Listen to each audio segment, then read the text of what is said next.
guys, it's Tired Andy on your screen again, and this is an October reads. Yes, the last time I did a monthly reads, it was July. It was also the first time. I'm not sure it was June or July.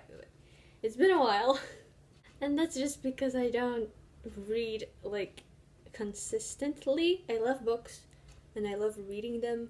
It's just that sometimes I don't read many at all. I have like 5 to review here, and as always, spoilers. Like the other time, I'm gonna start with the books that I liked less and go to the books that I liked more. So, let's go. First up is One of Us is Lying. This is the Portuguese edition, and gotta say, I didn't like it all that much. I heard so much good stuff about it and so much buzz around it, and I thought, wow, it's going to be good, or at least like nice to read, but I actually hated this book. Because okay, it's marketed as Breakfast Club meets Gossip Girl with a murder twist, right?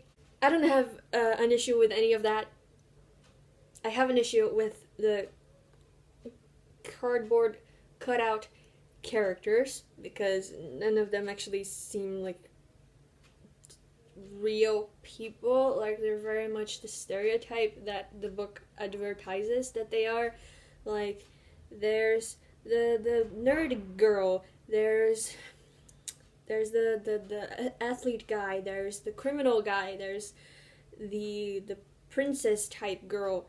And it's just that's essentially how they stay for most of the book.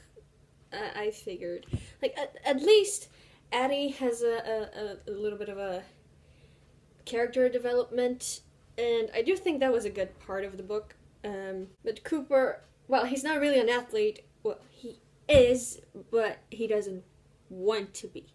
And by the end of the book, that he still is. Like, he doesn't confront his dad about what he wants, and he just stays being unhappy doing what he does, which is playing baseball. And then there's Nate, who he has a little bit of a development, but it's just in regards to Brownwen.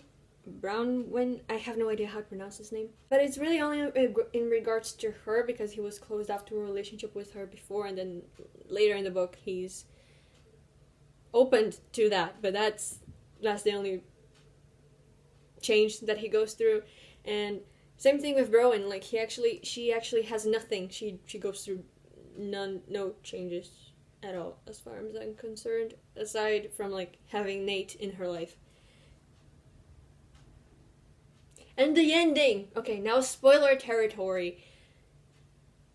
This ending is ridiculous and so offensive, and it's just bad in so many ways. Because, okay, the name of the book is One of Us is Lying, right? Here's the thing. All of them are lying about something. Nate is lying about not dealing drugs anymore when he's on parole. Cooper is lying about both not liking playing baseball and not, well, he's gay, so he's hiding that. Addie with hiding that she cheated on her boyfriend, and Browen lying that to protect the fact that she cheated on a chemistry test. So every one of them is lying about something, just nothing that's related to the murder at all. And here's the thing. It wasn't a murder. It wasn't a freaking murder, because later in the book they find out that Simon, which is the guy who died, actually committed suicide. He made himself drink a cup which had peanut butter oil on it, and he's allergic to peanut, so he died of an allergic shock, and he caused it himself. But he framed it in a way that the blame would fall on those 4 characters, because they were all in detention at the time that he committed the suicide. And it's just This frames people with suicidal thoughts and people with depression as manipulative, vindictive, and just plain evil, because also Simon was also fucking around in some chat rooms, I think, about school shootings, and that he was saying so many ridiculous stuff about it, like that it was unoriginal and that he had better ways of fucking up people's lives, like plotting a freaking suicide to look like a murder, and it's just, that is so sick. And if any of the other characters in the book was suicidal and depressed, and there was a clear like contrast between these two characters, and it was like not all suicidal and depressed people are like this, it would have been slightly less worse. But it's just aside from the fact that this twist is just is pure for the shock value of it. Like, it's nothing. It's just I can't. This is supposed to be a murder mystery, okay? Right? It's marketed as a murder mystery, and it's just, well, it's not, because it's not a murder, and it's and it's such a bad way, just like to have a character get revenge for the death. Like, it's just, it's disgusting. Like, this character is disgusting, and rightly so. He's not framed in a good light in this book. The character Simon is a fucking asshole, but it's just really, the ending of this makes me sick, and I hate it. I hate it. There were a few scenes between characters that I liked, like Browen and Nate, and sometimes Eddie and Cooper, but mostly they didn't interact much at all. Like, it was in the middle. I was in the middle of the book, almost at the end, and they hadn't, like, the four of them hadn't connected in any way, aside from Browen and Nate, because they had a romance in the book. That's the only. And there's supposed to be a sequel to this. There is a sequel to this, and it's just, what else are you trying to do? I'm sorry, like Karen M. Magnus. I'm just, I can't. This book is just not great, not good. The characters don't feel like real people much at all. The plot is okay, like, but really the twist at the ending is just freaking disgusting. And I don't feel for any of these characters, like, at all. I didn't care about anything that happened to them, because Browen cheating on a chemistry test is not life ruining. It might, like, make your chances of getting in a high rated college a little bit less, it's not life ruining. Nate's continuing selling drugs when he's on parole is just like, you're digging your own grave. Addie cheating on her boyfriend is just disgusting again. Like, I didn't feel anything for her at all, because you cheated on your fucking boyfriend. Okay, the boyfriend is also a douchebag, but you don't cheat on people. Just don't. And Cooper lying about being gay and not liking sports. Like, being gay is just not life ruining. Again, it's not, and it's framed in a way that it's supposed to be life ruining, and it's just like, it's not. If he was like scared of the homophobia and all, is like, it wasn't dealt well in this book. That's what I'm saying. And the lying about liking the sports, again, not life ruining at all. And it's just, it would cause issues with his parents for sure, but again, not life ruining. It's not like you would cease to have friends. It's not like you would be hurt, and it's just, this book is just really frustrating for me. I don't. Moving on. P.S. I still love you. This is in English.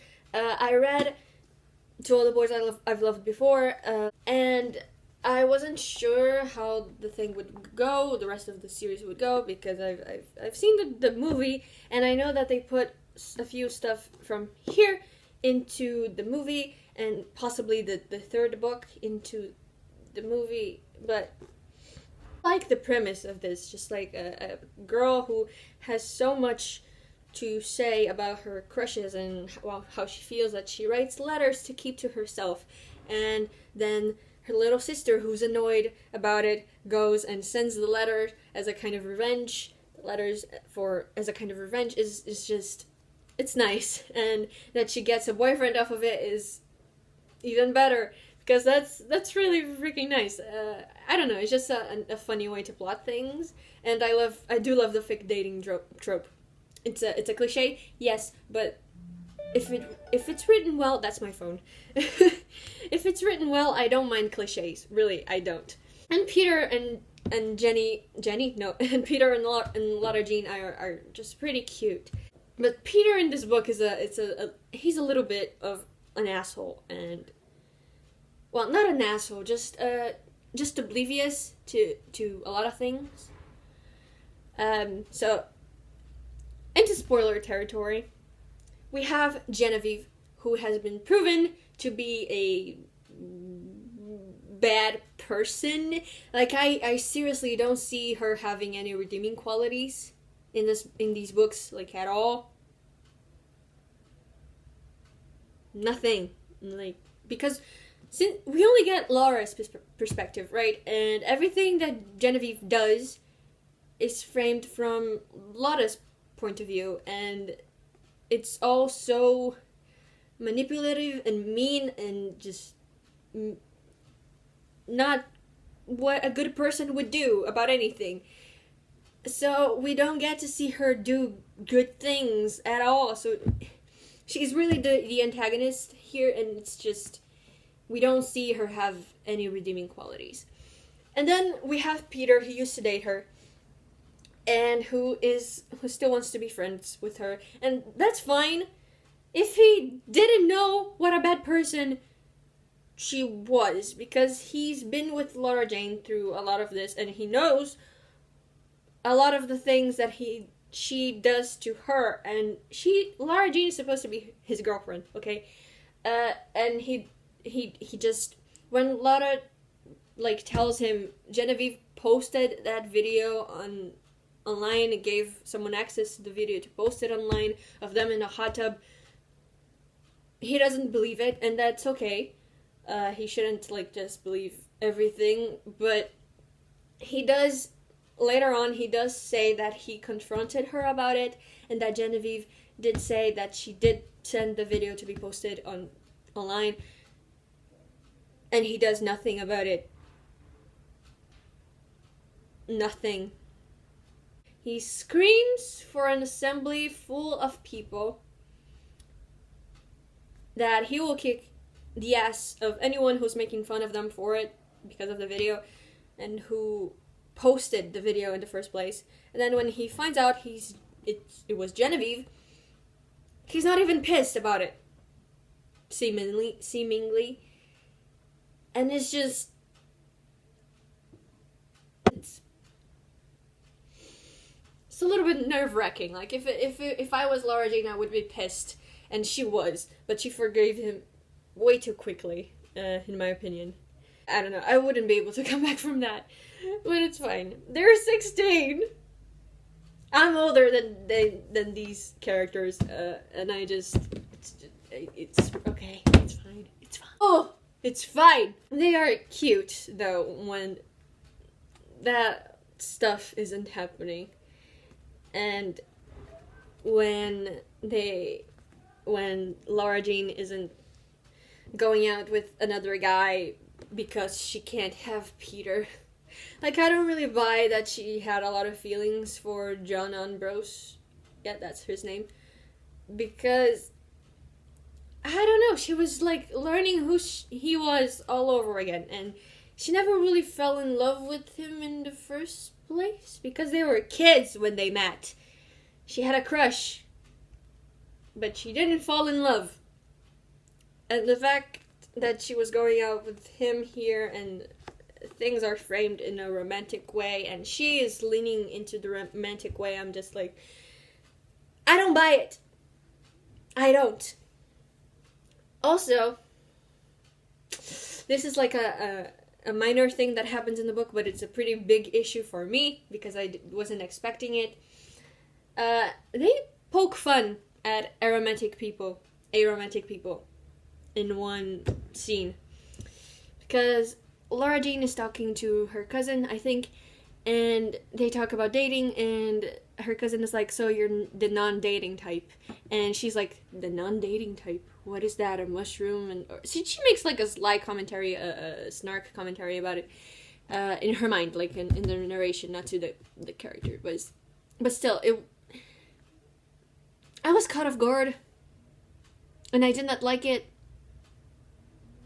Like, I am a romantic. I want to date, and I like that stuff, but I know that aromantic people exist, and that it's not a mental illness, and that's not a problem, and that they have their way of life, and it's great, and I'm really happy for aromantic people because they deserve the best in the world. Just like generally, they deserve to be respected and loved, like everyone else does.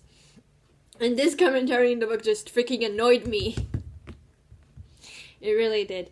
And also just like the way that, oh, okay, maybe I just hadn't read a romance book in a while, but the way that like the narration makes a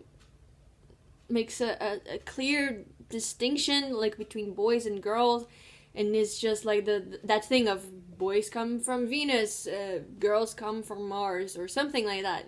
You know, it gets under my skin because it's like, you're not alien species to each other. You're the same freaking human beings, like the same species of human beings. Just talk to each other. You know, all in all, it's cute, but it had some stuff that annoyed me. That's what I'm saying. Eliza and Her Monsters. This is in English, too. No, not in English. This is in Portuguese, too. And I was really psyched for this book. I had been waiting to read it since 2017, according to the Goodreads. Because, I mean, it has a lot of, like, sketches, drawings, because the girl in the book, she is the writer and artist of a webcomic that's pretty damn famous. So we have these sketches and parts of the story that we follow, and I love that. I really do. So I was hyped for that. But then Eliza doesn't have any friends at school, and she's been going to the same school for years.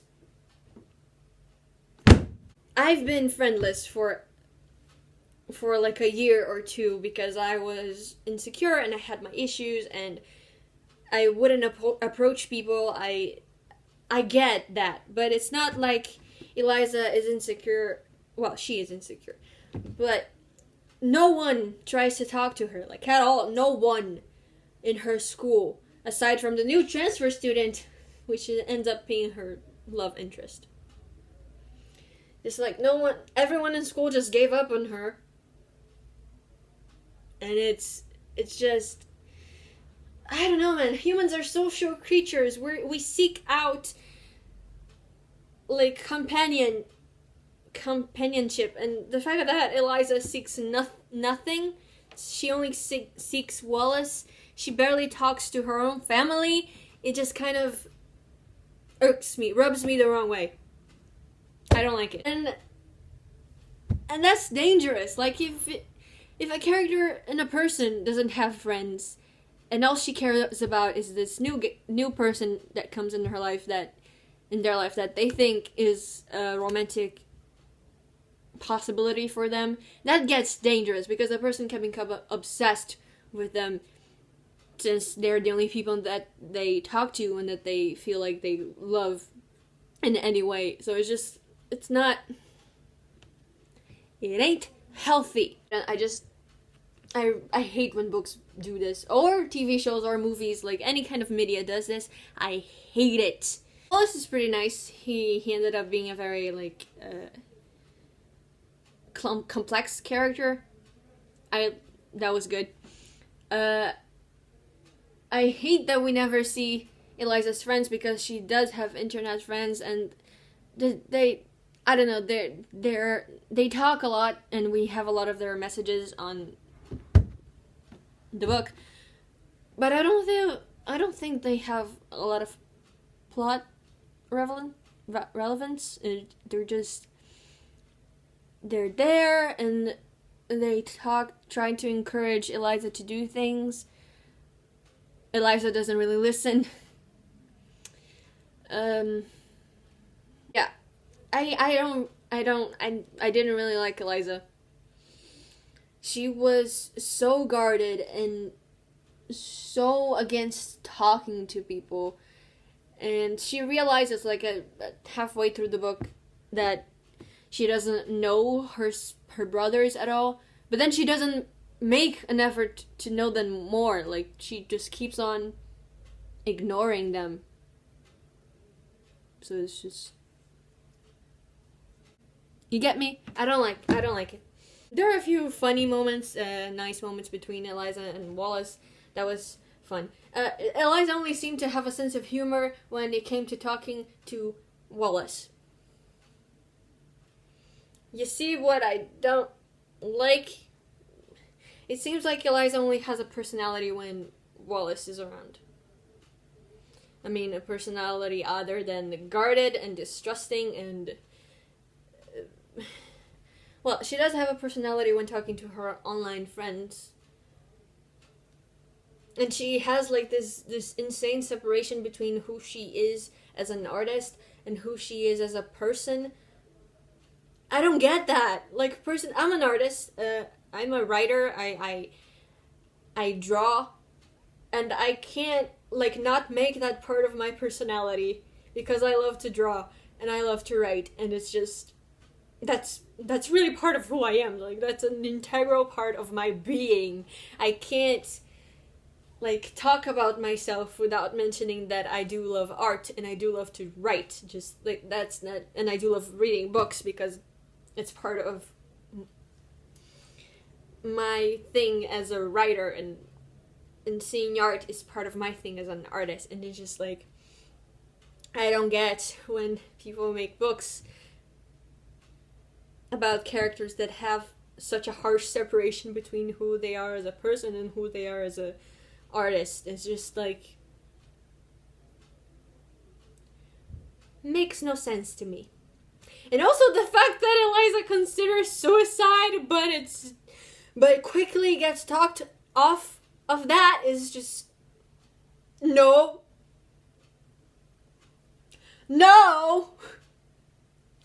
Okay, she considers suicide because she just kind of, she lost Wallace. She was exposed to everyone online and at school. Like, okay, I get that's stressful, but it's not enough to make a stable person with a stable mind to want to commit suicide. Like, that's not, and it's not like treated. Okay, spoilers. I've been talking spoilers for a little bit now, but Wallace's dad died. He committed suicide. And when someone close to you committed suicide, you yourself is at greater risk of committing suicide. I get that. So at least Wallace ends up going to therapy. Eliza, not so much so. She does go to therapy, but it's because she has a panic attack at school. Not because she considers suicide, much later in the book. And it's never brought up again. Never. So you see, I have an issue with how suicide is presented in books. Mental illness in general is not well represented in books, and it just sucks that these things come up and it's not dealt well with, and it's just, yeah, I don't love it. Sorry. Good Omens! Now we get into the books that I really enjoy and have little bad to say about. Good Omens, I watched the the Amazon Prime series. I loved it, especially because of David Tennant. I love this man with my life. And really, the only reason I wanted to watch it is because he was in it. Also because a friend of mine on Tumblr had watched it, and they are pretty into it, and I was like, okay, I'm gonna watch it.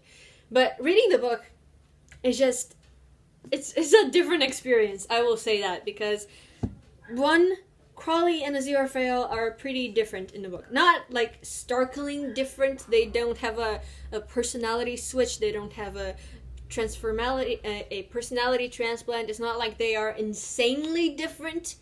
But there's a few key differences that you get from the book, and it's still great because their dynamic is still the same, and they still have some great banter, and they still talk about the ineffable plan and how things are supposed to work out. And it's just, they're still best friends, and it's amazing.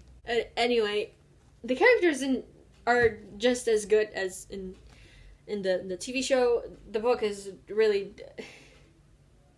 First off, it's great because it's narrated by the voice of God. And of course, the voice of God in the series is great.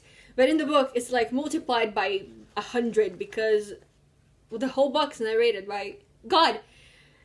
And you have so many commentaries, and it's just...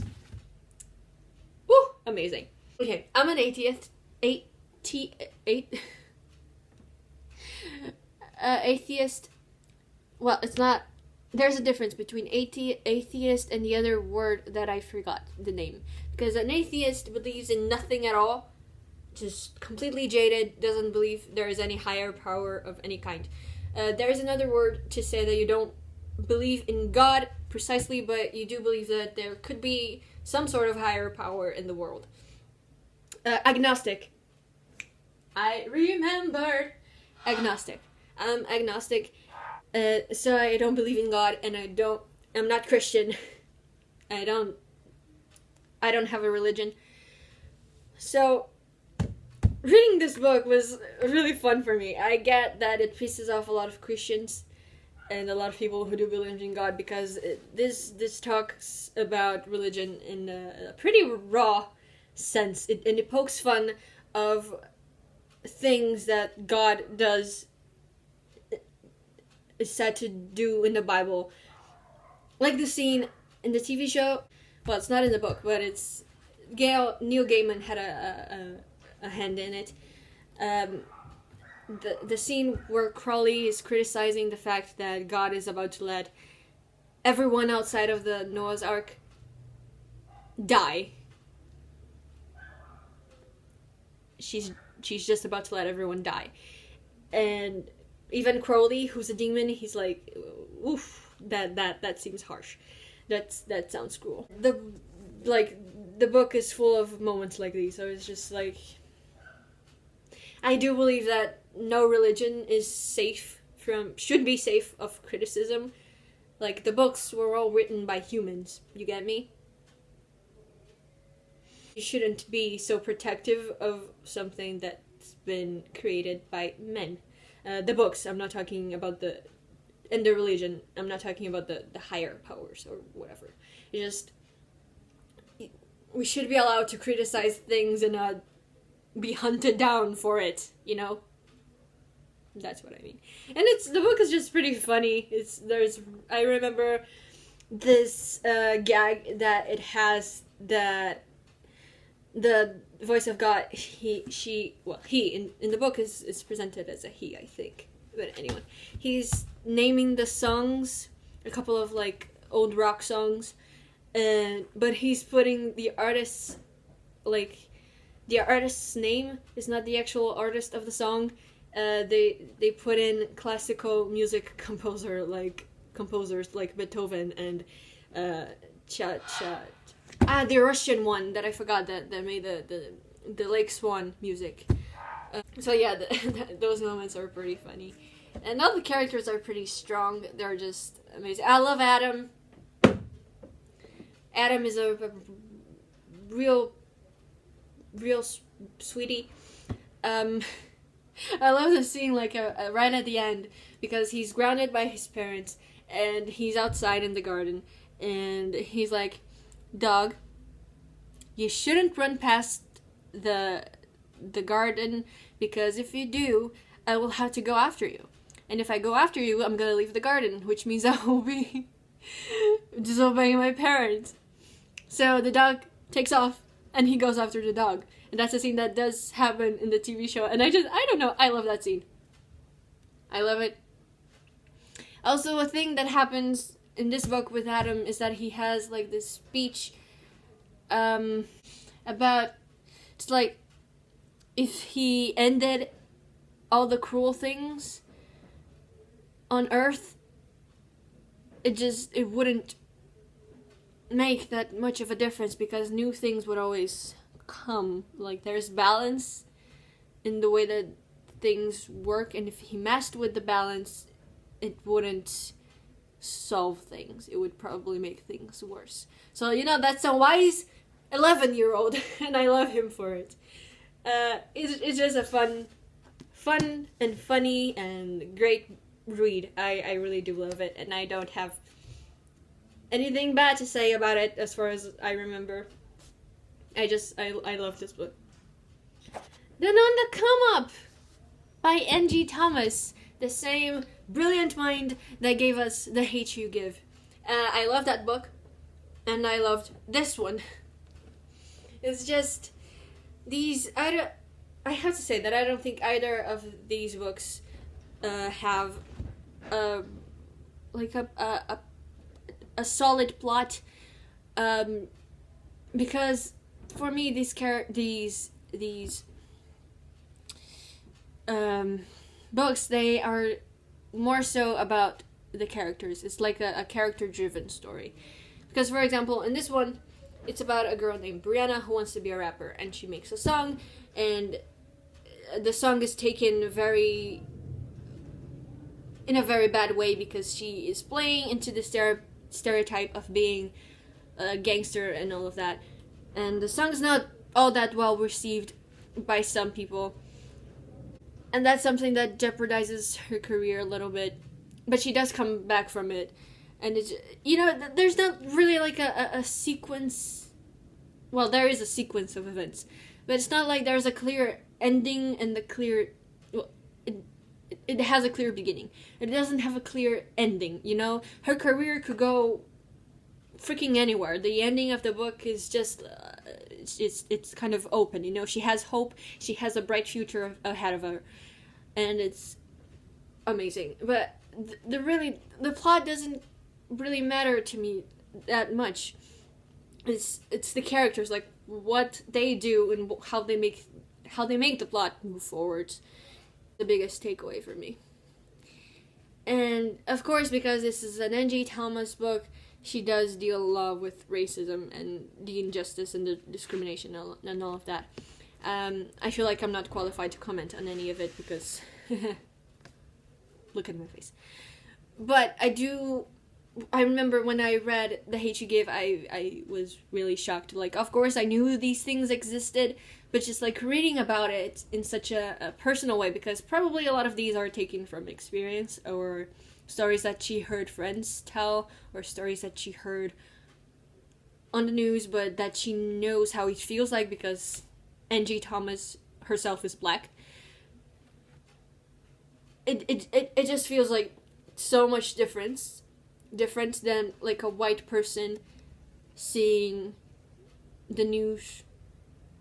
Like, I don't get that. I can't fully understand what that is. I've never had to deal with any of these things. Or like reading it in such a personal way. It's like a testimony of a black person just telling me the hell that they went through because of the color of their skin.